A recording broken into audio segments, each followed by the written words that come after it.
Ako na lang ang natitira mong kakampi. Lahat ng kaaway ko na rin, Elias. Tinatanggap ko ng alok mong alyansa. Tulungan mo akong kumante.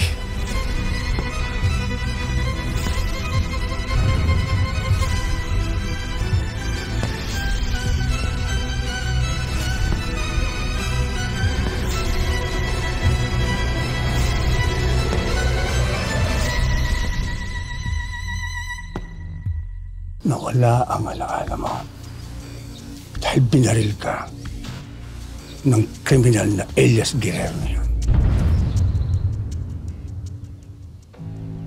Kailangan mas maisip ko.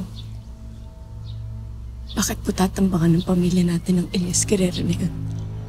Ayaw niya daw umuwi kasi sinasaktan niyo daw siya. Huwag kayong makialam sa problema namin pamilya, ha? Tara na po, umuwi na po tayo. Sabi na kayo! Mukha yung bata. Muli nating pasulubungan ng palakpakan ang aking anak. Si Vanessa Romero. Parang mangyayaring anak ni William yan, kaibigan ni Elias yan. Sobrang ganda pala ng anak mo pag naayos. Gavin, ito seryoso ako. Ni daliri, huwag na huwag mong gantiin. Ikaw tumba kita. Relax, Mr. President. Wala naman siguro masama kung magpapakilala ko sa anak. Pwede ka bang makisayaw?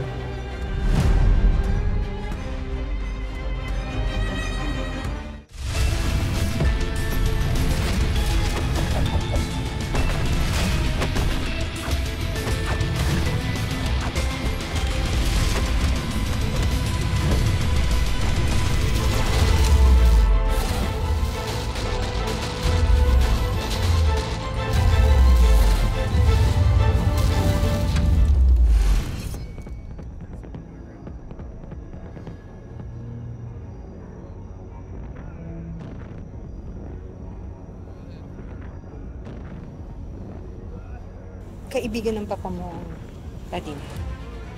Siya si Calvin.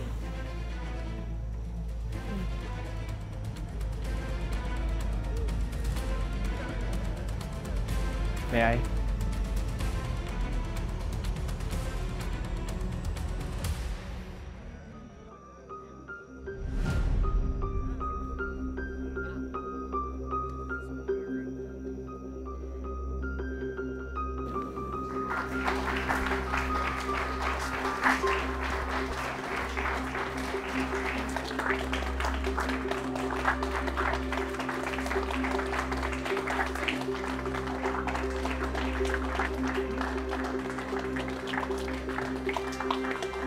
Bakit ganyan ka makatingin?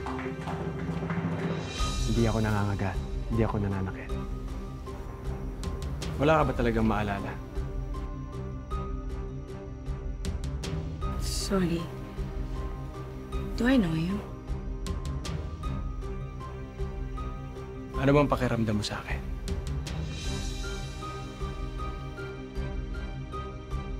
Parang pamilyar ka.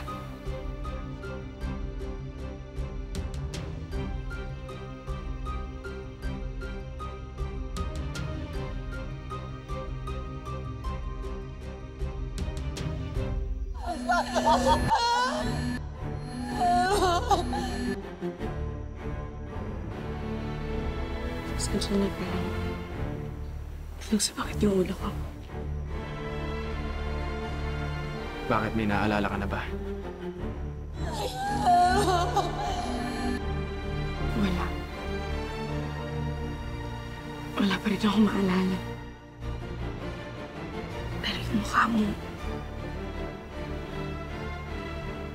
pamilyar yung mukha mo eh.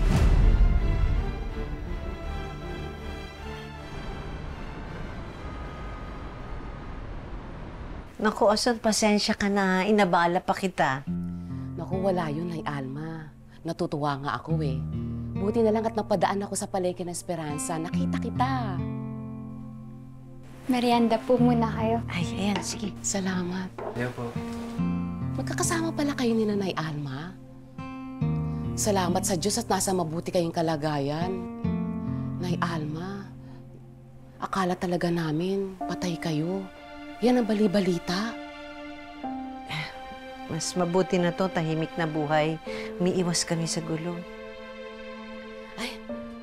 Siya nga pala may mga dala kong ukay-ukay. Tulong ko sa'yo, panimula mo ng negosyo. Naku, nakakahiya naman sa'yo, Ason. Nay Alma, hindi ka na iba sa akin. Matagal ka nang kumukuha sa akin ng mga ukay-ukay, kaya may tiwala ako sa'yo. Noon nga ako yung sinusuportahan mo sa negosyo ko Kaya ngayon, ako naman nasusuporta sa'yo. Di ba ganyan dapat? Magbigayan at magtulungan. Maraming salamat talaga, ha? O, Neng Benji, kunin niyo na to para to kay Nay Alma. Sige po. Salamat po. Pero, Nay, delikado pa po. Diba nga po sabi ni Chief Recarte, magtago po muna tayo at manahimik. Kasi po baka pag nagbenta po tayo sa labas, makita po tayo ng mga taong nagtangka po sa atin noon. Naisip ko rin yan. Kaya lang, hindi naman tayo mayaman, di ba? Kailangan natin kumayod para kumain. Tsaka ayokong maging pabigat sa bahay na to. Kailangan lang po nating mag-ingat. Hindi naman tayo pababayaan ng Diyos. Naman po.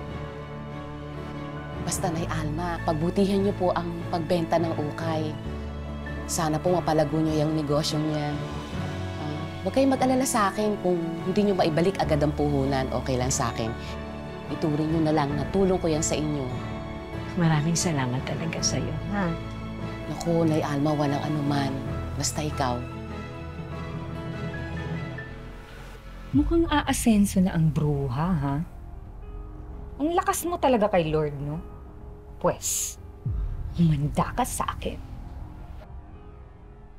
Ano, Nay Alma, mauna na rin ako, ha? Ako, hindi ko sasayangin yung tulong na binigay mo sa akin. Hulog ka ng langit sa amin. Okay lang yun, basta ikaw. Oh, Nay Alma, ha? Una na ako. Mag-iingat ka. Sige. Yung merienda niyo po.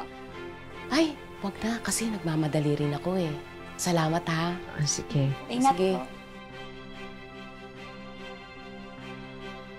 Oh, kainin nyo na to. Sayang naman.